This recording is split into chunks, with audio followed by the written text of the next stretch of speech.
Hello guys and welcome back to our channel. My name is Peter and today I'm going to show you how to make a direct pizza dough. Very simple, straightforward. And once the dough is going to be ready, we're going to leave it to rest for about 24 hours, and then tomorrow when we're going to bake it, I'm going to show you two different techniques how to stretch the dough. One which will be for classical pizza and the other one will be for contemporary, or the Italian way to say is contemporanea. So enough from the talk, let's make the pizza. We measure out our ingredients first. Basically, we will be working with 1 kilogram of flour, and we're gonna adjust the water content and everything else according to that. We're gonna be planning on a 70% of water content into our pizza, which means that for 1000 grams of flour, we will be using 700 grams of fine sea salt. And because I'm planning to make this pizza as a contemporary pizza, so it's a little bit higher content on the yeast, and because we will be cooking it in an electric oven, I will be adding extra virgin olive oil into it.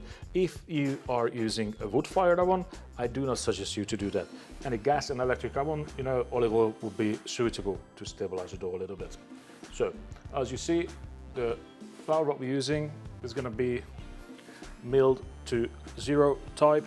Then the water will be 700 milliliter, and we're going to divide it into two. The first batch, which is 500, going to be going first into the machine. We're going to dissolve the yeast into that, and then we're going to be adding the flour to that. And once the dough machine starts mixing it on a low speed, which will be taking for about 7 minutes, gradually we will start adding the additional water and the salt towards the end, because you don't want to kill the yeast with the salt. If you add salt too fast into your dough, then it will kill basically the effect of the yeast. Also, it's very important to mention, as I always say, that the salt is always a non-iodized fine sea salt. Very, very important, guys.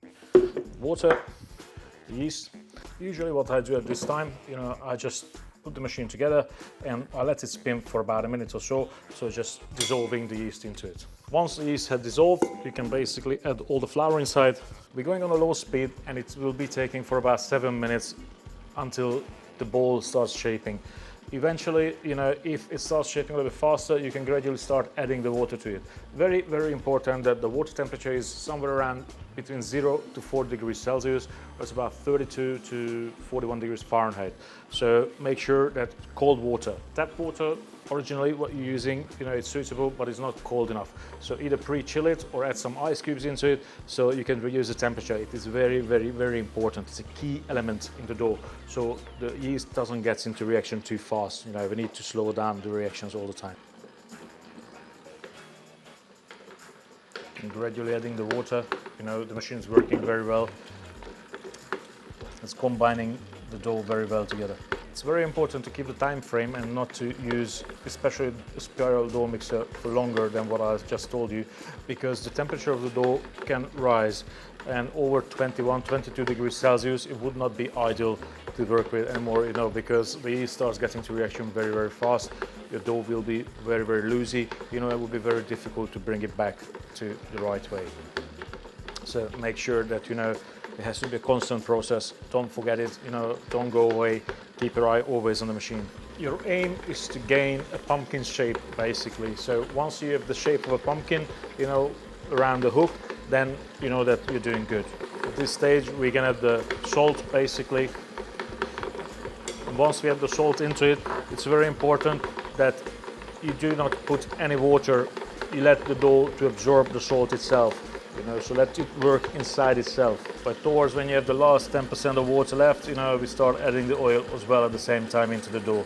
So basically, we're adding the water into it gradually, and as soon as it comes back together, we'll leave it to go for another 40 seconds roughly, and then we'll be able to remove it, take it out, and already portion it, put it into containers, and then leave it to rest for 1 hour in room temperature, and then 8 to 24 hours in the refrigerator. It's a direct dough, so it's the reason why we can leave it for longer for proving, because there's no pre-dough used, basically. There's no biga or polish used in this dough. Okay, that's it. So it's basically a little olive oil on the hand. A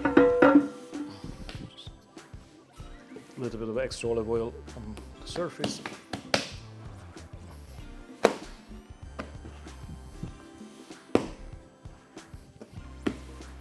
That's it. Looking good. Okay, so let's get the scale and then portion it up very fast.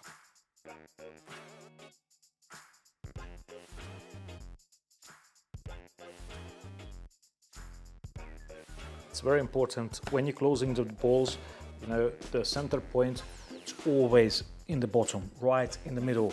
Otherwise, you know, when the door ball starts rising, it's going to be very, very difficult to knead them, and it's going to be very difficult to stretch them because they're not going to be rising evenly. So it's very important to pay attention, guys, to make sure that, you know, the center point on the bottom, it's always right in the middle. That's it. Very simple. Cover it 1 hour at least outside on room temperature. You basically need to look at it that they double in size at least, or they start touching each other. Once the balls start touching each other, it's a time that we can go in the fridge. So we have removed the pizzas from the fridge, and now it's time to bake them. I'm going to show you two different techniques basically for the stretching. One, which is going to be the contemporary, you know, where we're going to leave a larger cornichon, a larger rim on the pizza, and the other one will be a bit more classical, so it's going to be nice, flat, evenly spread, and we're going to try to make it as big as possible if we can, what we can fit into our F1 oven. So the first one will be the contemporary, where we're actually going to leave a bit of a rim.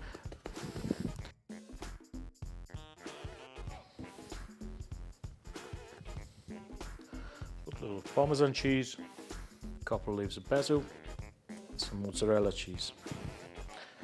Touch of extra virgin olive oil. If there's any air bubbles on the door, just pinch them so they don't blow up. Requires a little bit of slower cooking, you know. We try to pay a little bit more attention to make sure that it rises better. Also, you know, it takes a bit extra care because you need to rotate the pizza sometimes, because some part of the oven might be baking a little bit stronger, some maybe a bit weaker, so just pay extra attention to it. Beautiful, nice crust on it. When you listen to it, you can hear it's crispy, soft, crunchy. That's what we exactly want from a contemporary pizza. Let's keep this rest on the side, and then let's make straight away the classica. The one thing which is very, very important, and just to mention it, it's the dough. It's contemporary.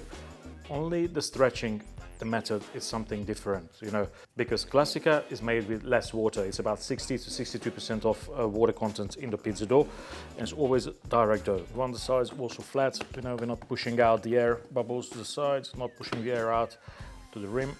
As you see, you know, the dough is totally homogenic all the way through. As you see, we don't leave the big rim on it like we did before. You know, we go with the sauce almost all the way to the sides of the pizza. Parmesan cheese, leaves of basil, and we spread some mozzarella.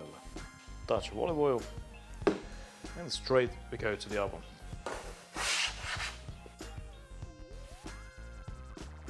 Okay, let's come out. Basically, the first thing what you can see visibly is that, you know, the classica, it's wider, flatter. It's usually hanging off the plate. They also call it as Ruota di Carro, or as translated to English, something like a carriage wheel. You know, when we look at this one, you know, the contemporary, you know, it's much bigger on the crust, on the outer part, you know, it's a huge rim, you know, nice airy, both of them. For example, if you go to Napoli, you know, most of the pizzerias, they will serve you pizza something like this. This is something new, something different. Mostly we'll be finding it into the touristic areas. But guys, that's it for today. Please decide which one you fancy, which one would you be eating. Don't forget to subscribe to our channel, and I'd like to see in the comments, you know, which one is your favorite. Thank you very much for today. I'll see you next time. Until then, ciao.